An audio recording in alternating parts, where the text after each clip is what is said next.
You just need to get to the grocery store. You finished off the carton of milk. You're out of butter. There's no protein left in the house. You're down to your last petrified carrot in the vegetable drawer. You'll be gone, 45 minutes, maybe an hour. And you are standing at the front door with the keys in your hand, and you just can't make yourself leave.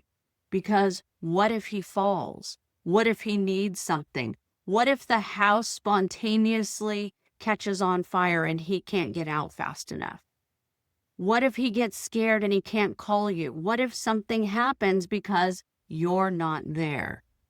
So you put off that grocery store run. You say that you'll go later. You'll go later when it's more convenient, later when it feels safer, but later never comes. You haven't been truly alone in months.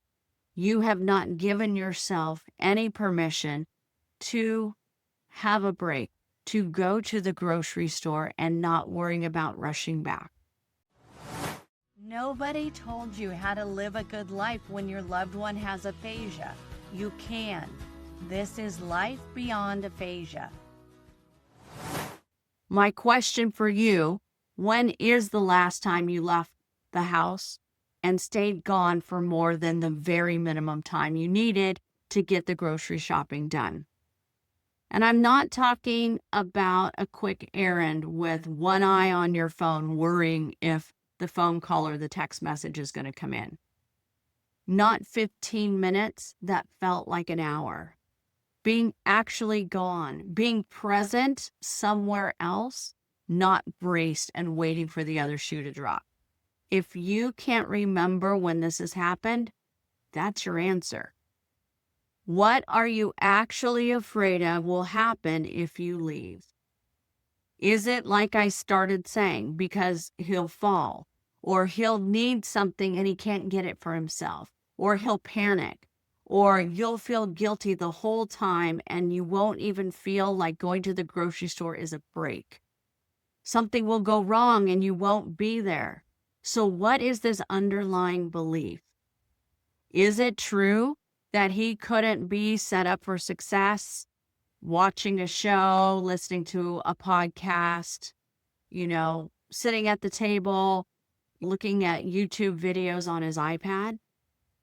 What is it that you are so worried about? Why do you feel like you can't give up control? Why do you feel that you can't get away?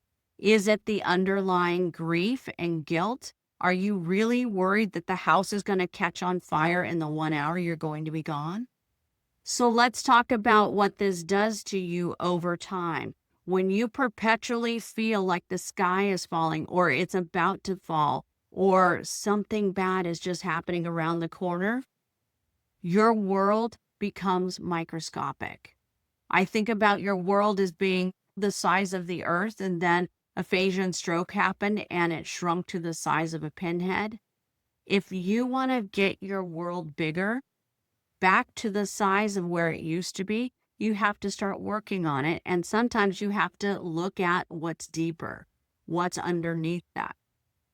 You have to stop thinking of yourself as someone who goes places. Your nervous system is running on adrenaline, and you're constantly waiting for that fire to pop up so you can put it out. You don't even know what rest feels like, because by the time your head hits the pillow at night, you wake up still exhausted the next day, as if you've never slept. And this is burnout, and it's not sustainable. We know from the research that caregivers, care partners, burn out more quickly when they don't take time for themselves, when they're always running on adrenaline. And you're thinking it's devotion because he had a stroke, he has aphasia, he's different, he can't do the things he used to do before. So you take on all of those roles and responsibility, and in a way, you're protecting him. But that protection of him is going to exhaust you. You're already exhausted. Who are we kidding? It's going to burn you out, and you're going to have medical issues. You're going to have an accident. It's not a matter of if, it's a matter of when. So we need to start working towards changing that. Stepping away without guilt requires structure, not willpower. You need to have a real plan about if he needs someone with him, who is that someone going to be? Maybe you have reconnected with one of his closest friends that you had pushed away because it just felt too overwhelming to have visitors. Maybe now's the time to reconnect, give him some tools to help with communication with your husband, and he comes over and they watch a football game together that you recorded. Maybe they go out to lunch, whatever it is that gives you that time and energy to recoup, to recharge. But when you don't have structure, when you don't have these systems in place, your nervous system is going to stop you from going to do the bare minimum of what you need to do, like getting groceries. Your brain will find a reason to keep you home. The lunch with the girlfriends that you decline for the 10th time, and you're noticing that phone is not ringing from them much anymore. Or the yoga class because you have packages that you had bought and they're about to expire, and you're like, oh, that was wasted money because you can't go do it. Or maybe it's spending the weekend away with your daughter like you used to do before the stroke happened, and you're passing on that yet again. But inside our Care Partner Collective, that structure gets built in step 1 over multiple weeks with education, structure, support, and a community that gets it. Other female spouses that are walking your same path. And I want to say that taking time for yourself does not mean you don't care. It does not mean that aphasia sucks. It does. But it also means that you're putting yourself in an important role to take care of yourself, because you can't help him with his recovery and support that if you're burned out, hospitalized, have a medical condition, or are stuck in bed for a week. So who's the one person you can trust to sit with him? What needs to be in place for him to be able to be in the house alone or with support for 3 to 4 hours? That person doesn't necessarily have to deal with the medicine during that time. What's a time that you said out loud, honey, I love you, I'll be back at 3. And you walked out that door and you felt good about it. The first attempt at getting out of the door without feeling guilty is gonna take a little practice. You're still gonna have that twinge, but no, it's that transition of actually walking out the door, getting in your car and driving away. That feeling is gonna dissolve and you're going to feel in control, that you're taking care of yourself, that aphasia is not ruling every inch of your life. But it's hard to know that this is possible if you're not in a community with others that get it and have a structured path forward to work through that. Where is one place you could go this week alone for an hour, preferably 2? Is there a coffee shop you used to go to that they have those comfy lounge chairs that you could sit in and just lose yourself in a book? And you know what? For some of you, the grocery store might count. My favorite time at a grocery store is when I'm not rushed to leave. It's when I actually get the time to read a label or to make a more conscious choice between one item or another. What about walking around the block or walking the dog down to the park and back without the guilt, knowing that you're outside in the sunshine, breathing fresh air, and you're doing something good for yourself?